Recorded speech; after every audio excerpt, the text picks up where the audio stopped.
ಅಮೆರಿಕದಲ್ಲಿ Donald Trump 2.0 ಯುಗಾರಂಭ ಆಗಿದೆ. ಅಮೆರಿಕದ 47ನೇ ಅಧ್ಯಕ್ಷರಾಗಿ ಡೊನಾಲ್ಡ್ ಟ್ರಂಪ್ ಪ್ರಮಾಣ ವಚನ ಸ್ವೀಕರಿಸಿದ್ದಾರೆ. ಉಪಾಧ್ಯಕ್ಷರಾಗಿ ಜೆಡಿ ವ್ಯಾನ್ಸ್ ಪದಗ್ರಹಣ ಮಾಡಿದ್ದಾರೆ.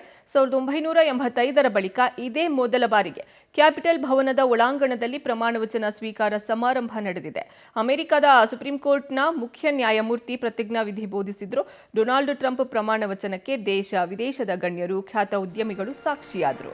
ಭಾರತದ ಪ್ರತಿನಿಧಿಯಾಗಿ ವಿದೇಶಾಂಗ ಸಚಿವ ಎಸ್ ಜೈಶಂಕರ್ ಭಾಗಿಯಾಗಿದ್ದರು. ಪ್ರಧಾನಿ ಮೋದಿ ಸೇರಿದಂತೆ ವಿಶ್ವದ ಗಣ್ಯರು ಟ್ರಂಪ್ಗೆ ಶುಭಾಶಯವನ್ನ ಕೋರಿದ್ದಾರೆ.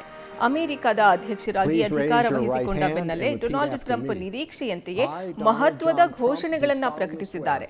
ಪದಗ್ರಹಣ ಬಳಿಕ ಮಾತನಾಡಿದ ಟ್ರಂಪ್ ನುಸುಳುಕೋರರಿಗೆ ಅಮೆರಿಕದ ಬಾಗಿಲು ಬಂದ್ ಮಾಡುವ ನಿರ್ಧಾರವನ್ನ ಪ್ರಕಟಿಸಿದ್ರು. ದಕ್ಷಿಣ ಗಡಿಯಲ್ಲಿ ತುರ್ತು ಪರಿಸ್ಥಿತಿಯನ್ನ ಘೋಷಣೆ ಮಾಡಿದ್ದಾರೆ.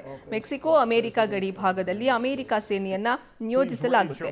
ಈ ಮೂಲಕ ಅಕ್ರಮ ನುಸುಳುಕೋರರಿಗೆ ಬಾಗಿಲು ಬಂದ್ ಆಗಲಿದೆ. ಈಗಾಗಲೇ ಅಮೆರಿಕ ಪ್ರವೇಶಿಸಿರುವ ಅಕ್ರಮ ನುಸುಳುಕೋರರನ್ನ ಹೊರಹಾಕ್ತೀವಿ, ಮೆಕ್ಸಿಕೋ ಗಡಿಯಲ್ಲಿ ಗೋಡೆ ನಿರ್ಮಿಸುವ ಕೆಲಸ ನಡೆಯಲಿದೆ ಅಂತಾನೂ ಈ ವೇಳೆ ಟ್ರಂಪ್ ಘೋಷಣೆ ಮಾಡಿದ್ದಾರೆ.